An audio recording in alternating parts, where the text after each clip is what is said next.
Andrés Soler, el maestro de maestros del cine mexicano, cayó en una obsesión enfermiza que destruyó su mente.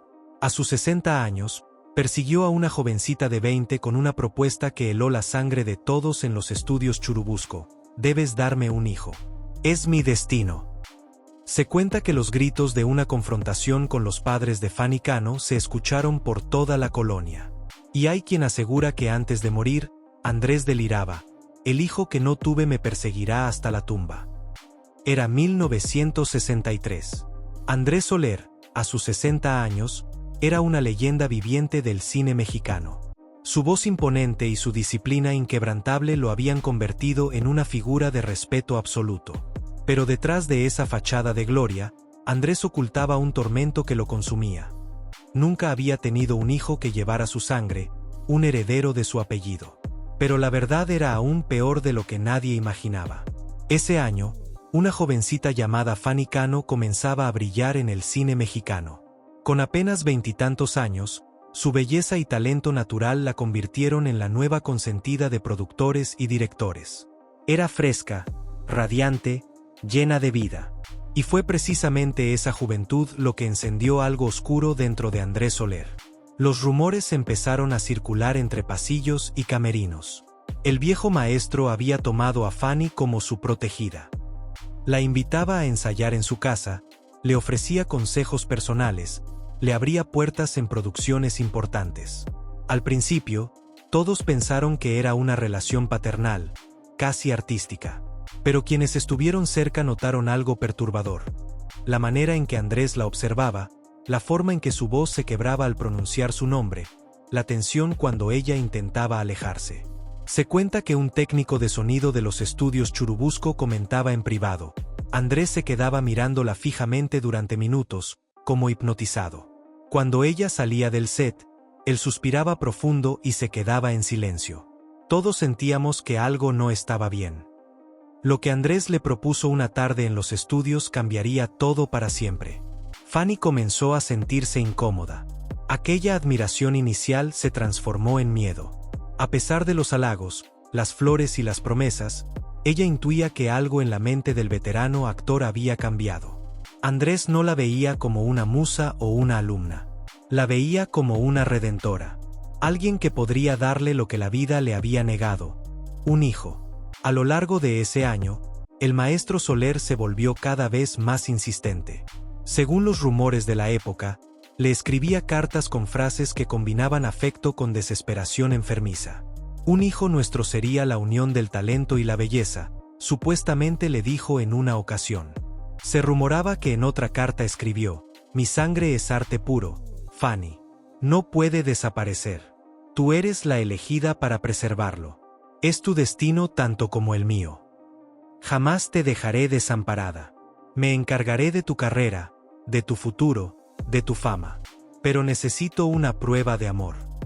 Una maquillista que trabajó con ambos comentaba años después: Fanny llegaba al camerino temblando. Decía que Andrés la esperaba en los pasillos, que le enviaba notas durante las filmaciones, que la llamaba a su casa a medianoche. Ella estaba aterrada, pero no sabía cómo escapar sin arruinar su carrera. Fanny, aterrada, comenzó a evitarlo. Pero los compromisos laborales y las presiones de los productores la mantenían atada a su entorno. No podía escapar. Nadie esperaba la violencia de lo que pasó después. Un día en los estudios Churubusco, la joven actriz rompió en llanto después de un encuentro privado con Andrés. Lo que ocurrió en esa conversación fue un secreto que ella nunca reveló del todo. Pero sus allegados afirmaron que el veterano actor le había propuesto de manera directa y brutal que tuvieran un hijo juntos. No como una relación romántica. No como una propuesta de matrimonio. Como un pacto casi ritual. Según versiones que circularon en el ambiente artístico, Andrés le habría dicho con los ojos vidriosos, temblando: tu juventud y mi talento no pueden desperdiciarse. Mi sangre no puede perderse de este mundo. Es tu deber como artista. Se murmuraba incluso que Andrés llegó a tomarla de los brazos, sacudiéndola ligeramente mientras repetía: ¿no lo entiendes? Es la voluntad del universo. Tú y yo estamos destinados a crear vida. No puedes negarte. Fanny quedó tan perturbada que pidió a sus padres regresar de inmediato a Michoacán. No podía soportar ni un día más en la capital. Los padres de Fanny, al enterarse de lo que sucedía, viajaron inmediatamente a la Ciudad de México. Y según cuentan quienes conocieron la historia, fueron directamente a confrontar a Andrés Soler en su propia casa. La confrontación, de haber ocurrido como se relata, reveló algo escalofriante sobre el estado mental del actor. Las versiones que circularon décadas después aseguraban que la discusión fue violenta. Andrés, fuera de sí, habría gritado que nadie le quitaría lo que por destino le correspondía.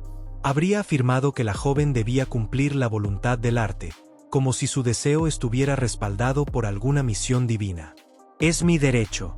Mi legado no puede morir conmigo», supuestamente gritaba una y otra vez, desencajado.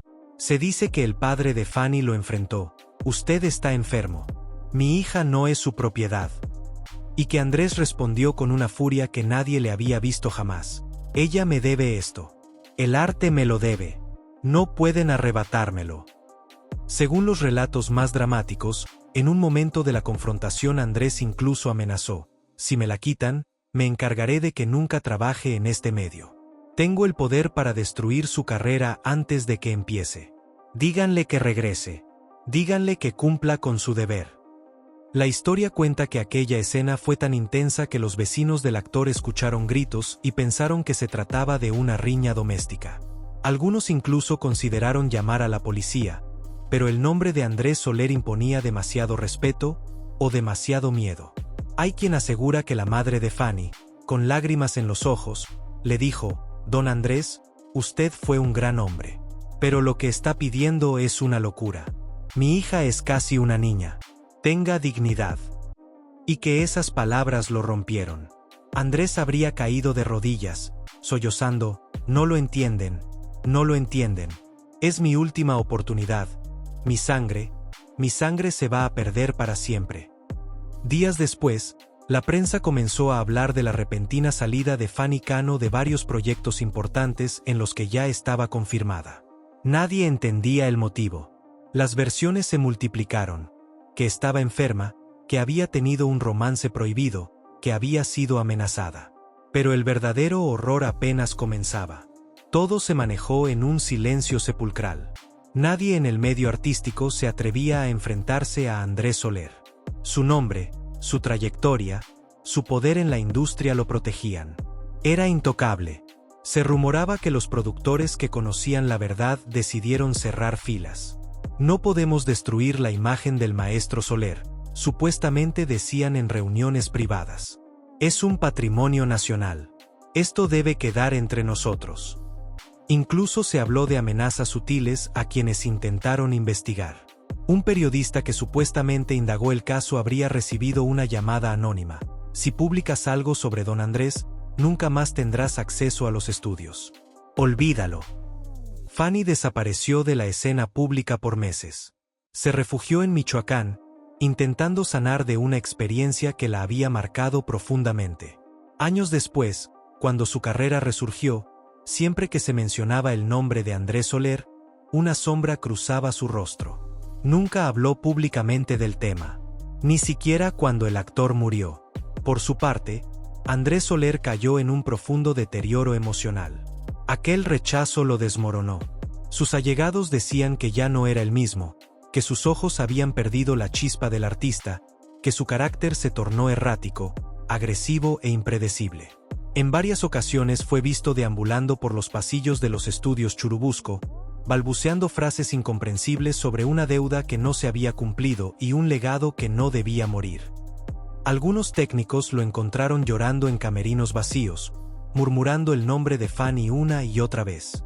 Otros lo vieron discutiendo con personas invisibles, como si en su mente atormentada continuara la confrontación con los padres de la joven actriz. Se cuenta que un director que trabajó con él en sus últimos proyectos confesó: Andrés ya no podía concentrarse. Olvidaba sus líneas, se quedaba paralizado en medio de las escenas. Una vez lo encontré hablando solo frente al espejo del camerino, diciéndole a su reflejo: fallaste. Tu sangre se perderá y es tu culpa. Su salud mental se deterioró tan rápidamente que algunos productores comenzaron a rechazarlo para nuevos proyectos. El maestro de maestros, el intocable Andrés Soler, se estaba convirtiendo en una sombra de sí mismo. Las últimas palabras de Andrés, según circuló en el ambiente, helaron a quienes las escucharon. Cuando Andrés Soler murió años después, quienes supuestamente lo acompañaron en sus últimos momentos revelaron algo perturbador. Según estas versiones, entre delirios de fiebre, en su lecho de muerte, el maestro del cine mexicano susurraba una y otra vez: el hijo que no tuve, el hijo que no tuve, me perseguirá hasta la tumba, más allá de la tumba. Sus ojos, vidriosos y perdidos, miraban hacia un punto fijo en el techo, como si viera algo que nadie más podía percibir. Está aquí, lo veo, me reclama, me persigue, dice que tenía derecho a existir, dice que lo maté antes de nacer. Se rumoraba que una enfermera que estuvo presente recordaba. Don Andrés extendía los brazos hacia el vacío, como tratando de abrazar a alguien invisible. Lloraba y pedía perdón. Decía: no quise hacerte daño, hijo mío. Solo quería que existieras. Perdóname por no poder crearte.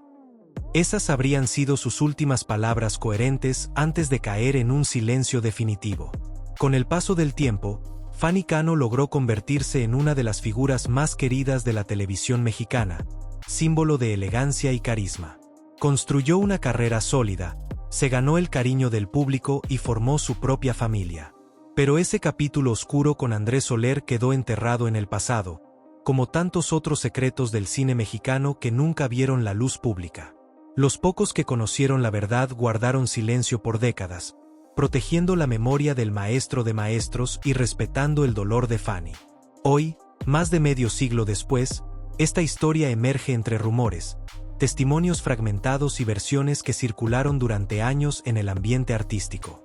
Un recordatorio de que detrás de las luces del espectáculo, en los rincones oscuros de los estudios, se escondían dramas humanos tan profundos que ni el tiempo ha logrado borrar.